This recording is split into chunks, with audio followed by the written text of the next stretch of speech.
उज्यालो radio नेटवर्कसँगै उज्यालो online र mobile एप्लिकेशनबाट एकसाथ प्रसारण भइरहेको नेपाल दर्पणमा साथी मल्लिका थापासँगै भोजेन्द्र बस्नेतको नमस्कार।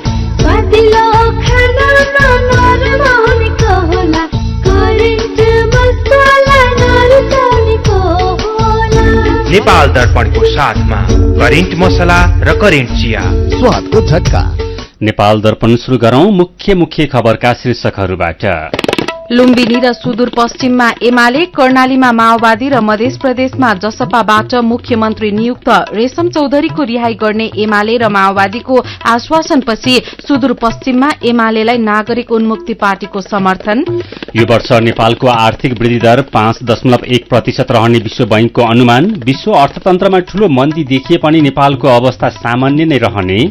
सरकारले सार्वजनिक गरेको 21 बुँदे न्यूनतम साझा कार्यक्रममा नागरिकको आशासँगै अविश्वास। विषय विज्ञको टीम सहित इमान्दारपूर्वक काम नगरे दस्तावेजमै सीमित हुने विज्ञको भनाई। दुईटा कुरा, एउटा विषय विज्ञता चाहियो, अर्को इमान्दारी। जागिर खुवाउने, ठेक्का पत्ता, अर्को चुनाव कसरी जित्न सकेला भनेर अहिले नै जोहो गर्न थाल्ने, यस्तो गर्न थाल्नुभयो भने जतिसुकै राम्रा कुराहरू आयो भने जनताले पत्याउनु। प्राविधिक खराबीका कारण अमेरिकामा केही घण्टासम्म सबै आन्तरिक उडान बन्द। साइबर आक्रमणको प्रमाण नरहेको व्हाइट हाउसको भनाई। र नेपाल टी20 क्रिकेट लीगको उपाधि लुम्बिनीले जित्यो। विराटनगर 24 रनले पराजित। कृषि, भेटेनरी र इन्जिनियरिङ संकायतर्फ स्नातक तह अध्ययनका लागि नयाँ भर्ना सम्बन्धी नेपाल पोलिटेक्निक इन्स्टिच्युट भरतपुर चितवनको सूचना। विगत 28 वर्षदेखि गुणस्तरीय प्राविधिक शिक्षा प्रदान गर्दै आइरहेको Nepal polytechnic institute NPI Bharatpur चितवनमा शैक्षिक वर्ष 2079 का लागि स्नातक तहमा कृषितर्फ बीएससी एजी र BVSc and AH veterinary doctor साथै इन्जिनियरिङ तर्फ बीई सिभिल र बीई इलेक्ट्रिकल शैक्षिक कार्यक्रममा पुनः प्रवेश परीक्षा हुन गइरहेकाले इच्छुक विद्यार्थीहरूले entrance.pufosd.edu.np मा लगन गरी वा सिधै कलेजमा सम्पर्क राखी फारम भर्न सूचित गरिन्छ। फारम भर्ने अन्तिम मिति माघ 6 गतेसम्म, प्रवेश परीक्षा माघ 14 गते। थप जानकारीका लागि Nepal polytechnic institute NPI Bharatpur Chitwan. Phone number 056-596-617, 421-261, mobile 98-550-60-768, 98-550-60-769। खुसी कसरी खुसी हुन्छ जब बने छैन कोही आफ्नो भन्दैमा आफ्नो हुन सम्पर्कमा बस्या खै। सम्पर्कका लागि बलियो आधार नेपाल टेलिकम हो राष्ट्रकै सञ्चार। सम्पर्कको आधार राष्ट्रको सञ्चार। नेपाल टेलिकम राष्ट्रको सञ्चार। नेपाल टेलिकम राष्ट्रको सञ्चार। विदेशबाट आयामी गरेको पैसा सिधै तपाईको मोबाइलमा लिन मिल्छ। अहिलेको अवस्थामा बाहिर गएर पैसा निकाल्न त्यति सजिलो छैन। त्यसैले आफ्नो मोबाइल निकाल्नुहोस्, आईएमई पे डाउनलोड गर्नुहोस् अनि घर बसी बसी आफ्नो रकम प्राप्त गर्नुहोस्। विदेशबाट आईएमई गरेको रकम प्राप्त गर्न आफ्नो मोबाइल फोनमा आईएमई पे डाउनलोड गर्नुहोस्। अब आईएमई गरौँ, आईएमई पे मा प्राप्त गरौँ सजिलै। नेपाल दर्पणमा अब खबरको सिलसिला। मधेस, लुम्बिनी, कर्णाली र सुदूरपश्चिममा आज मुख्यमन्त्री नियुक्त भएका छन्। मध्य प्रदेशको मुख्यमन्त्रीमा जनता समाजवादी पार्टी जसपा संसदीय दलका नेता सरोज कुमार यादव नियुक्त हुनुभएको छ। मधेसका प्रदेश प्रमुख हरिशंकर मिश्रले यादवलाई मुख्यमन्त्रीमा नियुक्त गर्नुभएको हो। यादवलाई मध्य प्रदेशका 107 सांसद मध्ये नेकपा एमाले, नेकपा माओवादी केन्द्र, जनमत पार्टी, राष्ट्रिय प्रजातन्त्र पार्टी, नागरिक उन्मुक्ति पार्टी, नेपाल संघीय समाजवादी पार्टी र 2 स्वतन्त्र गरी 63 जना सांसदको समर्थन रहेको छ। मध्य प्रदेशमा जसपा र जनमत पार्टीले आलो पालो सरकार चलाउने सहमति भएको छ। यसैबीच लुम्बिनी प्रदेशको मुख्यमन्त्रीमा नेकपा एमाले संसदीय दलका नेता लीला गिरी नियुक्त हुनुभएको छ। उहाँलाई आज प्रदेश प्रमुख अमिक शेरचनले मुख्यमन्त्री नियुक्त गर्नुभएको हो। गिरीलाई 7 वटा दल र 3 जना स्वतन्त्र गरी 58 जना सांसदको समर्थन रहेको छ। लुम्बिनी प्रदेशमा 87 जना सांसद छन्। गिरी यसअघिको सरकारमा उद्योग, वन, पर्यटन, वातावरण मन्त्री हुनुहुन्थ्यो। उहाँले केही समय लुम्बिनी प्रदेश सरकारमै आन्तरिक मामिला तथा कानून मन्त्री र स्वास्थ्य मन्त्रीको रूपमा समेत काम गर्नुभएको थियो। लुम्बिनीमा माओवादी र एमाले आलो पालो नेतृत्व गर्ने सहमति छ। यस्तै कर्णाली प्रदेशको मुख्यमन्त्रीमा नेकपा माओवादी केन्द्रको संसदीय दलका नेता राजकुमार शर्मा नियुक्त हुनुभएको छ। माओवादी केन्द्रका 13, नेकपा एमालेका 10, नेकपा एकीकृत समाजवादी र राष्ट्रिय प्रजातन्त्र पार्टीका एक एक गरी 25 जनाको समर्थन पाउनुभएका शर्मालाई प्रदेश प्रमुख तिलक परियारले मुख्यमन्त्रीमा नियुक्त गर्नुभएको हो। कर्णाली प्रदेश सभामा 40 जना सांसद रहेका छन्। कर्णालीमा माओवादी केन्द्र र एमाले बीच 2.5 वर्षका दरले प्रदेश सरकारको नेतृत्व गर्ने सहमति भएको छ। यस्तै सुदूरपश्चिम प्रदेश सरकारको मुख्यमन्त्रीमा नेकपा एमालेका राजेन्द्र रावल नियुक्त हुनुभएको छ। एमालेका 10, माओवादी केन्द्रका 11, नागरिक उन्मुक्ति पार्टीका 7 र राप्रपाको 1 गरी 29 जना सांसदको समर्थन पाउनुभएका रावललाई प्रदेश प्रमुख देवराज जोशीले मुख्यमन्त्रीमा नियुक्त गर्नुभएको हो। बिहानै मुख्यमन्त्रीमा दावी पेश गर्ने तयारी गरिएको भए पनि एमाले नेतृत्वको सत्तारूढ़ गठबन्धनको प्रमुख घटक नागरिक उन्मुक्ति पार्टीले निर्णय लिन ढिला गरेको थियो। नागरिक उन्मुक्ति पार्टीले रेशम चौधरीको रिहाई सहितका मुद्दा सम्बोधन गरेको अवस्थामा मात्र सरकारलाई समर्थन गर्ने अडान लिएको थियो। प्रधानमन्त्री पुष्पकमल दाहाल प्रचण्ड र एमाले अध्यक्ष केपी शर्मा ओलीको आश्वासनपछि अन्तिम अवस्थामा समर्थन गरेको हो। यो सँगै 7 वटै प्रदेशमा मुख्यमन्त्री नियुक्त भएका छन्। प्रदेश 1 मा एमालेका हिक्मत कार्की, बागमतीमा माओवादीका शालिग्राम जमकटेल र गण्डकीमा एमालेका खगराज अधिकारी यस अघि नै मुख्यमन्त्रीमा नियुक्त भइसक्नु भएको छ। प्रधानमन्त्री पुष्पकमल दाहाल प्रचण्डले सबै दलको साझा प्रधानमन्त्रीका रूपमा आफूले पाएको विश्वासको मतले चुनौती र जिम्मेवारी दुवै थपिएको बताउनु भएको छ। गोर्खा उद्योग वाणिज्य संघको आयोजनामा गोर्खाको सदरमुकाममा आजदेखि शुरू भएको 11औं गोर्खा महोत्सव एवं प्रदेश स्तरीय कृषि, पर्यटन तथा औद्योगिक व्यापार मेला 2079 को उद्घाटनमा उहाँले साझा प्रधानमन्त्रीका रूपमा काम गर्ने ऐतिहासिक अवसर प्राप्त भएको बताउनुभयो। प्रधानमन्त्री प्रचण्डले राष्ट्रिय गौरवको बुढी गण्डकी आयोजना, आरूघाट रोइला सड़क खण्ड निर्माण, पालुङटार विमानस्थल सञ्चालन लगायतका काममा अगाडि बढ़ाउने प्रतिबद्धता जनाउनुभयो।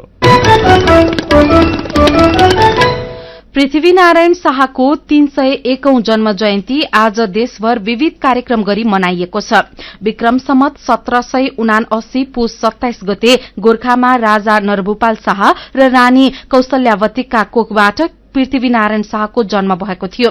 विक्रम सम्वत 1779 चैत 25 गते पृथ्वीनारायण शाह राजा हुनुभएको थियो। त्यसअघि नेपाल 52 राज्यमा विभाजित थियो। पृथ्वीनारायण राजा भएपछि पूर्वमा टिस्टादेखि पश्चिममा चेपे नदीसम्म नेपालको सीमा विस्तार गर्न उहाँ सफल हुनुभएको थियो। पृथ्वीनारायणको शेषपछि उहाँका उत्तराधिकारीले पश्चिममा किल्ला कागड़ासम्म नेपाल राज्यलाई विस्तार गरेको इतिहास छ। पृथ्वीनारायण शाहले विक्रम सम्वत 1801 मा नुवाकोट विजय गर्नुभएको थियो। त्यसको 25 वर्षपछि 1826 सालमा काठमाडौँ उपत्यका विजय हासिल गर्नुभएको थियो। उहाँका दिव्योपदेश अहिले पनि उत्तिकै सान्दर्भिक छन्। सरकारले आज सार्वजनिक विदा दिएको छ।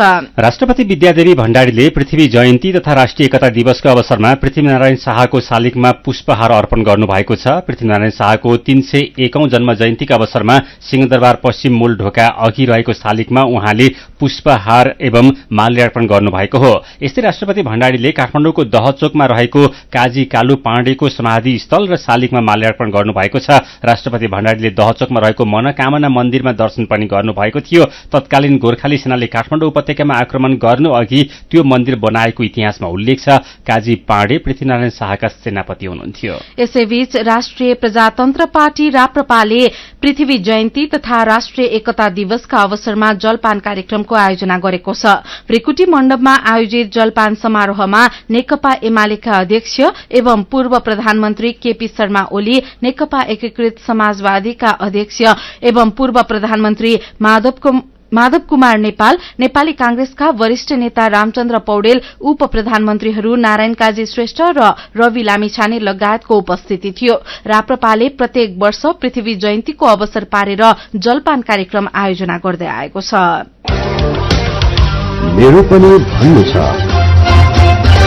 पृथ्वीनारायण शाहको दिव्य उपदेश अहिले पनि कतिको सान्दर्भिक छ भन्ने जिज्ञासामा आएका विचारलाई आजको मेरो पनि भन्नु छमा समेटेका छौं। छवि सापकोटाले लेख्नु भएको छ, पृथ्वीनारायण शाहको दिव्य उपदेशलाई राज्यको मार्गदर्शक सिद्धान्त मान्ने हो भने राष्ट्रहितका लागि अरू कुनै वाद वा सिद्धान्तको पछि लागिरहन आवश्यक छैन। अनेकौं टुक्रामा टुक्रिएको राज्यलाई एकीकरण गरी देशको स्वरूप दिने उहाँलाई सम्मान गर्न हिचकिचाउनुहुन्न। झरेन्द्र खतिवड़ा शाहका दिव्य उपदेश जुनसुकै कालखण्डमा पनि उत्तिकै सान्दर्भिक छन् भन्नुहुन्छ। उहाँ लेख्नुहुन्छ, व्यवहारमा पनि लगाउन सके उत्तम हुनेछ।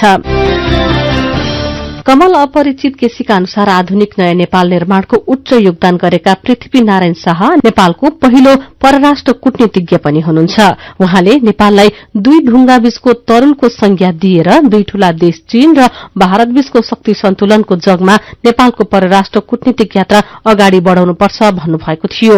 नेपालले आफ्नो राष्ट्रियताको रक्षा पारस्परिक हित, सहकार्य र सन्तुलनले गर्नुपर्छ, न कि युद्ध गरेर सम्भव छैन भन्ने तथ्य उजागर गर्ने पृथ्वीनारायण शाह नै हुनुहुन्छ। पृथ्वीनारायण शाह अनेकतामा एकता चाहने व्यक्ति भन्दै रोशन बोहराले लेख्नु भएको छ। मलाई उहाँको 4 जात 36 वर्णको फुलबारी भनेको कुरा साह्रै मनपर्छ। उहाँका धेरै दिव्य उपदेशले नेपाल भूगोलको हिसाबले सानो भए पनि साहस क्षमताले विश्वलाई गोर्खाली हुन् भनेर चिनाएको छ। सरोज निरौला घुस लिनेया र घुस दिनेया दुवै देशका शत्रु हुन् भन्ने उपदेशलाई अहिलेको समयमा मूल मन्त्रको रूपमा स्वीकार गरे भ्रष्टाचारको जरो किलो हटाउन सकिन्छ भन्नुहुन्छ। अनि आरपी पौडेलले लेख्नु भएको छ, स्वावलम्बी र आत्मनिर्भर अर्थतन्त्रको निर्माण गर्न नागरिकलाई अधिकार सम्पन्न बनाई राज्यसँग अपनत्वको भाव कायम राख्न तथा कुशल परराष्ट्र सम्बन्ध सञ्चालन गर्न समेतका बहुआयामिक क्षेत्रमा पृथ्वीनारायण शाहका उपदेशलाई सर्वकालिक सन्दर्भ सामग्रीमा प्रयोग गर्न सकिने भएकाले अझै पनि अर्थी उपदेश सान्दर्भिक छन्। विचारका लागि तपाईलाई धन्यवाद। मेरो पनि भन्नु छ। मेरो पनि भन्नु छ प्रस्तुत गर्दै हुनुहुन्थ्यो साथी दीपा तिमल सिन्हा। सीधा कुरा प्रश्न विचार, यो हो उज्यालो रेडियो नेटवर्क नेपाल दर्पणमा सरकारले ल्याएको न्यूनतम साझा कार्यक्रम लागू गर्ने अवसर चुनौती बारेको कुराकानीसँगै खबरको सिलसिला बाँकी नै छ, सुन्दै गर्नुहोला। राप्ती इन्जिनियरिङ कलेज घोराही दाङको विद्यार्थी भर्ना सम्बन्धी सूचना। स्थापनाको पहिलो ब्याचमै इन्जिनियरिङ कार्यक्रमतर्फ पोखरा विश्वविद्यालय प्रथम तथा बीसीए तर्फ 5औं ब्याचमा गोल्ड मेडल प्राप्त गर्न सफल लुम्बिनी प्रदेशकै उत्कृष्ट आईएसओ सर्टिफाइड यस कलेजमा बीई सिभिल र बीसीए कार्यक्रममा भर्ना खुलेकाले इच्छुक विद्यार्थीले तुरुन्त सम्पर्क गर्नुहोला। सम्पर्क Rapti engineering college Ghorahi Dang, phone 082 562 601 98 578 35 990 98 578 31 684। 3 वर्षे diploma in computer engineering, pre diploma in civil, survey अमिन र इलेक्ट्रिकल इन्जिनियरिङमा केही सिट खाली रहेकाले अध्ययन गर्न इच्छुक विद्यार्थीले छिटो सम्पर्क गर्नुहोला। एचआईभी का बारेमा खुलेर कुरा गरौं। एचआईभी खराब आचरणको नतिजा नभई असावधानीको परिणाम हो, तसर्थ यसबाट बच्न असुरक्षित यौन सम्पर्क नराखौं।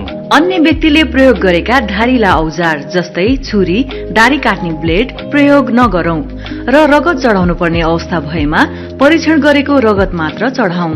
संक्रमित भइसकेकालाई समयमै उपचारमा लगौं र अकालमै हुन सक्ने मृत्युबाट जोगाउँ।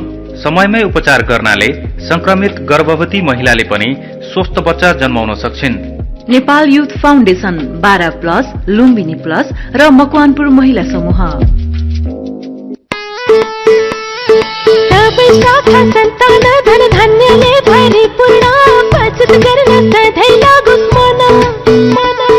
ग्लोबल आईएमई धनवृष्टि मुद्दती योजना, न त जादु न हो सपना, हुन्छ दुई वर्षमा सिंगुणा।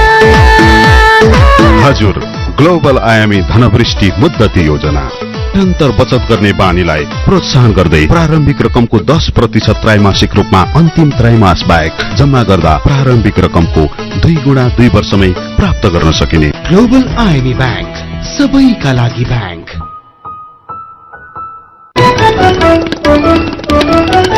उज्यालो रेडियो नेटवर्कबाट प्रसारण भइरहेको नेपाल दर्पणमा तपाईंलाई फेरि स्वागत छ। यतिन्जेल हामीले आज लुम्बिनी र सुदूरपश्चिममा एमाले, कर्णालीमा माओवादी र मध्य प्रदेशमा जसपाबाट मुख्यमन्त्री नियुक्त, विभिन्न कार्यक्रम गरेर पृथ्वी जयन्ती मनाइयो लगायतका खबर प्रस्तुत गर्यौं। नेपाल दर्पणमा अब बाँकी खबर। विश्व बैंकले यो वर्ष नेपालको आर्थिक वृद्धि दर 5.1% हुने अनुमान गरेको छ। सन् 2023 को पहिलो प्रक्षेपण सार्वजनिक गर्दै विश्व बैंकले नेपालको आर्थिक वृद्धि दरमा धेरै फरक नपर्ने जनाएको हो। अघिल्लो वर्ष नेपालको आर्थिक वृद्धि दर 5.8% रहेको विश्व बैंकको अनुमान छ। यस्तै सन् 2024मा नेपालको आर्थिक वृद्धि दर 4.9% रहने विश्व बैंकको अनुमान छ। कोरोना महामारीको प्रभावसँगै रूस युक्रेन युद्धका कारण विश्व अर्थतन्त्रमा गहिरो मन्दी देखिने र यसको प्रभाव लामो समयसम्म रहने विश्व बैंकको प्रक्षेपण बीच नेपालको अर्थतन्त्र भने स्थिर रहने देखिएको छ।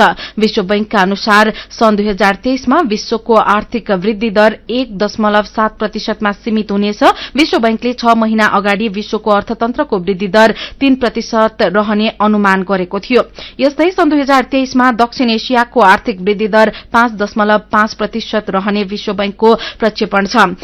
दक्षिण एशियाली देशमध्ये यस वर्ष सबैभन्दा धेरै मालदिप्सको आर्थिक वृद्धि दर 8.2 र सबैभन्दा कम श्रीलंकाको -4.2% रहने अनुमान छ। विश्व बैंकले दक्षिण एशियामा खाद्यान्नको मूल्य वृद्धिसँगै विपन्न र न्यून आय भएका समूह खाद्य असुरक्षाको संकटमा धकेलिन सक्ने भन्दै चिन्ता व्यक्त गरेको छ। अमेरिका, युरोपेली देश र चीनको अर्थतन्त्र संकटमा जाँदा त्यसले विश्वभरकै अर्थतन्त्रमा मन्दी छाउने अवस्था देखिएको विश्व बैंकको भनाइ छ। सन् 2023मा अमेरिकाको आर्थिक वृद्धि दर 0.5% र चीनको 4.3% रहने अनुमान छ। सरकारले अस्ति सोमबार 21 बुँदामा समेटेर न्यूनतम साझा कार्यक्रम सार्वजनिक गर्यो। कार्यक्रममा विकास र समृद्धिका बाधक बनेका कानून परिवर्तन गर्नेदेखि खर्च कटौती, सामाजिक सुरक्षा लगायतका विषय समेटिएका छन्। विगतमा पनि यस्ता लोकप्रिय कार्यक्रम नआएका होइनन्, तर कार्यान्वयन हुन नसक्दा समस्या उस्तै छ। सरकारले सार्वजनिक गरेको नीतिगत प्राथमिकता र न्यूनतम कार्यक्रममा समेटिएका बुँदामध्ये तत्कालै गर्नुपर्ने कामको प्राथमिकता के हो भनेर साथी मदन पौड्यालले पूर्व सचिव कृष्ण गेवालीलाई सोध्नु भएको छ। तत्काल चाहिँ गर्नुपर्ने कुरा के हो भने यो कार्यक्रम चाहिँ नि हामीले देखाउनको लागि मात्रै ल्याएको होइन, सत्ता टिकाउनको लागि मात्रै चाहिने, सार्वजनिक खपतको लागि मात्रै ल्याएको होइन, यो साँच्चै हामीले गर्नको लागि ल्याएको भन्ने विश्वास चाहिँ जगाउनु पर्यो। त्यो विश्वास जगाउनको लागि चाहिँ जनताले जुन चासो व्यक्त गरेका छन् र अलिकति चिन्ता व्यक्त गरेका छन्, असन्तुष्टि र थोरै आक्रोश पनि छ होइन, थोरै निराशा पनि छ, आलोचना पनि गरिरहेका छन्, त्यसलाई मेटाउनको लागि चाहिँ यो सरकार जुन बनिएको छ नि अहिले, यो सरकारमा भएका मान्छे अब हामीले चाहिँ एकदमै राम्रो मान्छे अर्को ग्रहबाट खोजेर ल्याउने स्थिति त थिएन, छैन पनि। यिनीहरूले आफ्नो विगतमा गरेका जति पनि गल्तीका कारण चाहिँ आलोचित हुनु परेका थियो, त्यो चाहिँ पटक्कै गर्न भएन। हो, विगतमा चाहिँ राजनैतिक दल र दलहरूले गरेका अथवा सरकारले गरेका निर्णयहरू प्रभावकारी कार्यान्वयन हुन नसक्दा नागरिकमा चाहिँ अविश्वास छ, निराशा छ, तपाईँले भनिहाल्नुभयो। अब अहिलेकै ठ्याक्कै अर्थतन्त्रलाई हेरेर यी सरकारका नीतिगत प्राथमिकता र न्यूनतम कार्यक्रम कार्यान्वयन गर्न सक्ने अहिलेको अवस्था चाहिँ के हो त? प्रधानमन्त्रीले चाहिँ चाहे कांग्रेस होस्, चाहे कम्युनिस्ट होस्, चाहे जाने माओवादी होस्, चाहे कतै पनि पार्टीमा संलग्न नभएको मान्छे होस्, इन्डिपेन्डेन्ट एक्सपर्टलाई ल्याएर राख्ने किन नहुने? त्यो चाहिँ नि सन्देश दिनु पर्यो। टिम अफ एडभाइजर्स राम्रो बनाउनु पर्यो। सबै कुरा उहाँले बुझेर सक्नुहुन्न नि होइन। अर्थमन्त्री पहिले पनि हुनुभयो, तर के छ भने मौद्रिक नीतिको कुरा, वित्त नीतिको कुरा होइन, राजस्वको कुरा, खर्चको कुरा, पुँजी बजारको कुरा होइन, अब यो त अलिकति जटिल पनि विषय हो है, अर्थनीति भनेको, अर्थशास्त्र भनेको।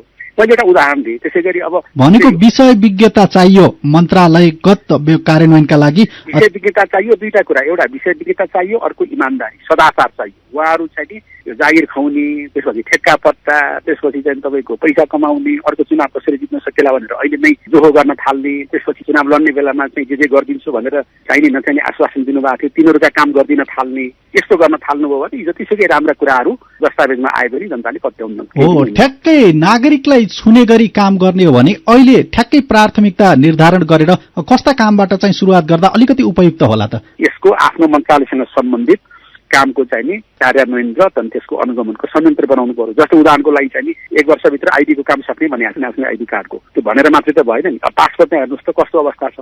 त्यसनाले चाहिँ नि प्रब्लम कहाँ छ, सिस्टममा छ कि ह्युमन रिसोर्समा छ कि होइन, त्यसपछि तपाईँको फाइनेन्समा छ कि मान्छेको चाहिँ नि एटिच्युडमा छ कि, त्यो हिट गरेर तदनुसार चाहिँ नि कुनै कुनै काम त अन द स्पट चाहिँ एक्सन गरेर मान्छेलाई अकाउन्टेबल बनाउन सकिन्छ कि होइन, तुरुन्तै दण्डित गर्न पनि सकिन्छ। निजामती सेवा आइनले त्यो अधिकार पनि दिएको छ, त्यतातिर जानु पर्यो। र 21 बुँदे जुन कार्यक्रम छ यसलाई चाहिँ नि तत्काल गर्न सकिने र गर्न पर्ने, अनि त्यसपछि अलिकति मध्यकाल। तत्काल भनेको 3 महिना, मध्यकाल भनेको चाहिँ 1 वर्ष र दीर्घकाल भनेको 2 वर्ष 3 वर्ष, त्यस्तो गरेर यसलाई टेम्पोरल डाइमेन्सनमा समयावधि तोकेर पनि यसलाई चाहिँ नि वर्गीकरण गर्न सकिन्छ। उहाँ हुनुहुन्थ्यो पूर्व सचिव कृष्ण गेवाली। नेपाल दर्पणमा फेरि खबरकै सिलसिला। पर्सामा कोइला बालेर सुतेका 2 जनाको निसासिएर ज्यान गएको छ। वीरगंज महानगरपालिका 22 को त्रिपति ट्रेडिङ एण्ड सप्लायर्सको कोइला डिपोमा गैराती कोइला बालेर सुतेका 2 जनाको सुतेकै अवस्थामा ज्यान गएको जिल्ला प्रहरी कार्यालय पर्साले जनाएको छ। ज्यान गुमाउनेमा भारतको मोतिहारी जिल्लाका 29 वर्षका पवित्र गिरी र बिहारका मिथिलेश यादव रहेका छन्। उनीहरू गैराती कोइला बालेर झ्यालढोका थुनेर सुतेका थिए। नारायणी अस्पतालबाट पुगेका डाक्टरले अक्सिजनको कमी हुँदा उनीहरूको निसासिएर ज्यान गएको बताएको प्रहरीले जनाएको छ। नेपाल दर्पणमा खबरको सिलसिला बाँकी नै छ, सुन्दै गर्नुहोला। विगत 22 वर्षदेखि कृषि र भेटेरिनरी शिक्षाको अर्को नाम Himalayan college of agricultural sciences and technology हिकास। दक्षिण एसियाकै सार्वजनिक निजी साझेदारीमा सञ्चालित पहिलो विशुद्ध कृषि तथा भेटेरिनरी कलेज। दक्ष तथा अनुभवी प्राध्यापकहरूद्वारा अध्यापन गराइने, हरेक वर्ष सर्वोत्कृष्ट नतिजा ल्याउन सफल, स्नातकोत्तर तह समेत अध्यापन हुने यस हिकास्ट कलेजमा बीएससी अनर्स एग्रिकल्चर र BVSc and AH veterinary doctor स्नातक तहमा केही कोटा खाली भएकोले इच्छुक विद्यार्थीले entrance.pufosd.edu.np मा लगइन गरी वा सिधै कलेजमा सम्पर्क राखी फारम भर्न सूचित गरिन्छ। फारम भर्ने अन्तिम मिति माघ 6 गते, नियमित दस्तुर र दोब्बर दस्तुर तिरेर माघ 9 गतेसम्म। सम्पर्क Himalayan college of agricultural sciences and technology HICAST, Kirtipur, Kathmandu. Phone 01 mobile 9843 49 92 61 9840 051 550। Website www.hicast.edu.np।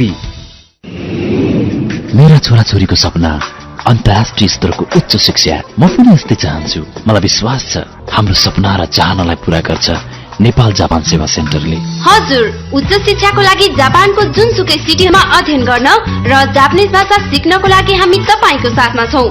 सम्पर्क नेपाल जापान सेवा centre, Nagpokhari, Kathmandu. Phone number 44 28 242 44 28 242। Come once, you will certainly be benefited. थोरै बचत धेरै कायदा, बीमाका छन् फाइदा। सरकारी स्वामित्व र बीमाको क्षेत्रमा विश्वसनीय नाम राष्ट्रिय बीमा संस्थान। जीवन बीमाका लागि आजै राष्ट्रिय बीमा संस्थान रामशाहपथ, काठमाडौँ वा नजिकैको शाखामा सम्पर्क गरौं।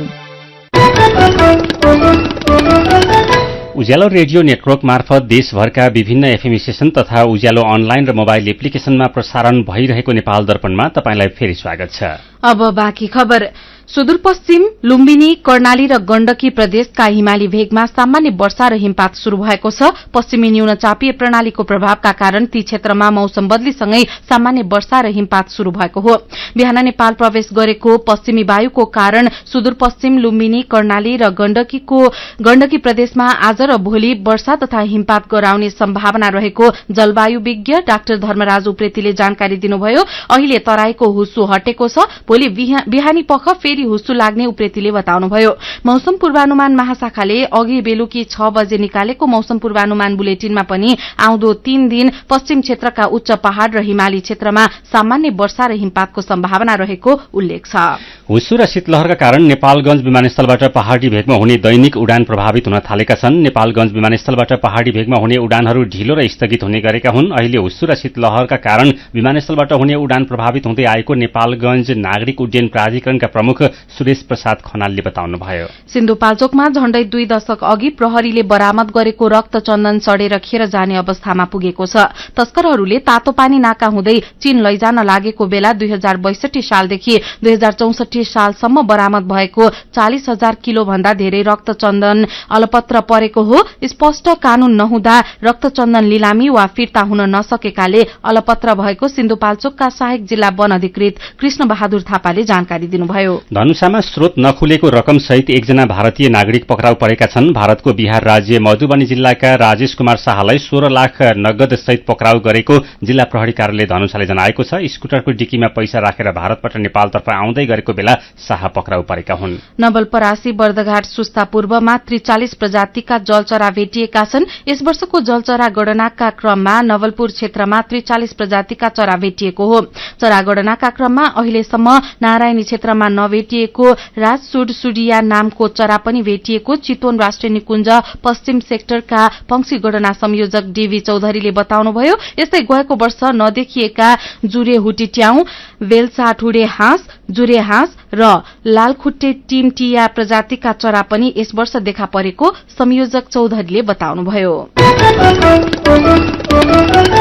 नेपाल दर्पणमा अब विदेशका खबर। अमेरिकामा प्राविधिक समस्याका कारण देशभरिका सबै आन्तरिक उडानहरू केही घण्टा बन्द भएका छन्। विमान चालकहरूलाई विमानको हवाई मार्गमा हुन सक्ने सम्भावित खतराबारे सावधान गराउने प्रणालीमा आएको खराबीका कारण उडान बन्द गर्नु परेको अमेरिकाको संघीय नागरिक उड्डयन प्रशासन FAA ले जनाएको छ। समस्या समाधानपछि केही बेर अघिदेखि उडानहरू शुरू भएका हुन्। प्रणालीमा समस्या आए पनि आकाशमा रहेका सबै उडानहरू अवतरणका लागि सुरक्षित रहेका FAA लाई उद्धृत गर्दै बीबीसीले जनाएको छ। अमेरिकी राष्ट्रपति जो बाइडेनलाई हवाई अवरोधका बारेमा जानकारी गराइएको र अहिलेसम्म साइबर आक्रमणको कुनै प्रमाणहरू नरहेको व्हाइट हाउसले जनाएको छ। राष्ट्रपति बाइडेनले समस्याबारे गम्भीर अनुसन्धान गर्न निर्देशन दिनुभएको छ। अवरोधका कारण कति उडान प्रभावित भए भन्ने जानकारी उपलब्ध नभएको अन्तर्राष्ट्रिय सञ्चार माध्यमहरूले जनाएका छन्। उडानको ट्र्याकिङ गर्ने वेबसाइट फ्लाइट अवेयरले 1160 उडानमा ढिलाइ भएको जानकारी दिएको छ। अब खेल खबर। नेपाल टी20 क्रिकेट लीगको उपाधि लुम्बिनी अल स्टार्सले जितेको छ। आज भएको फाइनल खेलमा विराटनगर सुपर किङ्सलाई 24 रनले हराउँदै लुम्बिनीले उपाधि जितेको हो। लुम्बिनीले दिएको 134 रनको लक्ष्य पछ्याएको विराटनगरले निर्धारित 20 ओभरमा 8 विकेट गुमाएर 109 रन मात्रै बनाउन सक्यो। विराटनगरका अर्जुन साउदले 34 र पृथु बास्कोटाले 31 रन बनाए। लुम्बिनीका हरमित सिंह र सागर ढकालले 2-2 विकेट लिए। यसअघि त्रिवी क्रिकेट मैदानमा टस जितेर पहिले ब्याटिङ गरेको लुम्बिनीले 19 ओभर 2 बलमा 133 रन बनाउँदा अल आउट भयो। लुम्बिनीका लागि लाहिरू मिलनथाले 41 र हरमित सिंहले 30 रन बनाए। विराटनगरका नन्दन यादव र राज नन्नानले 2-2 विकेट लिए। उपाधिसँगै विजेता लुम्बिनीले 55 लाख रुपैयाँ पुरस्कार पाएको छ। यस्तै उपविजेता विराटनगरले 30 लाख रुपैयाँ पुरस्कार प्राप्त गरेको छ। प्रतियोगितामा तेस्रो भएको जनकपुर रोयल्सले 10 लाख र चौथो भएको काठमाडौँ नाइट्सले 5 लाख रुपैयाँ पुरस्कार पायो।